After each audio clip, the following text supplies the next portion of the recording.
چین کی معیشت اب امریکی مکئی کیوں نہیں چاہتی؟ چین نے کئی وجوہات کی بنا پر 2023 کے اوائل سے لے کر اب تک امریکی مکئی کی خاطر خواہ مقدار میں خریداری نہیں کی ہے۔ بشمول چین کے ساتھ امریکی زرعی تجارت اس وقت کامیاب نہیں ہوتی جب سفارتی تناؤ زیادہ ہوتا ہے، جو امریکی صدارتی انتخابات کے ساتھ دوبارہ ہو سکتا ہے۔ درآمدی فیڈ پیداوار سے کھپت کے علاقوں تک نقل و حمل کے زیادہ اخراجات کی وجہ سے گھریلو مکئی کا ایک سستا متبادل۔ مکئی کی عالمی منڈی امریکی مکئی کے ساتھ ایک بڑی تبدیلی کا تجربہ کر رہی ہے۔ برآمدات میں تیزی سے کمی واقع ہو رہی ہے، جیسا کہ امریکی محکمہ زراعت USDA کی تازہ ترین رپورٹ میں انکشاف کیا گیا ہے۔ رپورٹ کے مطابق 2023-2024 کے مارکیٹنگ سال کے دوران چین کو امریکی مکئی کی برآمدات میں سال با سال تقریباً 62.8% کی کمی واقع ہوئی ہے۔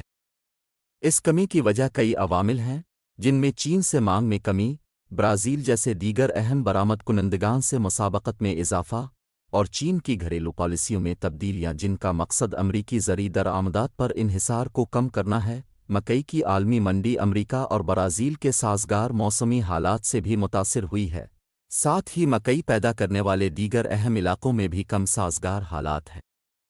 اس کی وجہ سے مکئی کی زیادہ سپلائی ہوئی ہے، عالمی قیمتوں کو نیچے دھکیل دیا گیا ہے اور برآمد کے روایتی انداز میں تبدیلی آئی ہے۔ اس کے مقابلے میں پچھلے سال اس وقت تک چین پہلے ہی 391,000 ٹن نئے سیزن کی امریکی مکئی خرید چکا ہے۔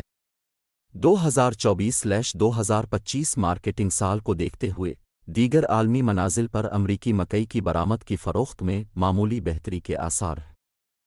فروخت تقریباً 11.24 ملین ٹن تک پہنچ گئی ہے، جو ایک ہفتہ قبل تقریباً 9.42 ملین ٹن اور گزشتہ سال کی اسی مدت کے دوران 10.41 ملین ٹن تھی۔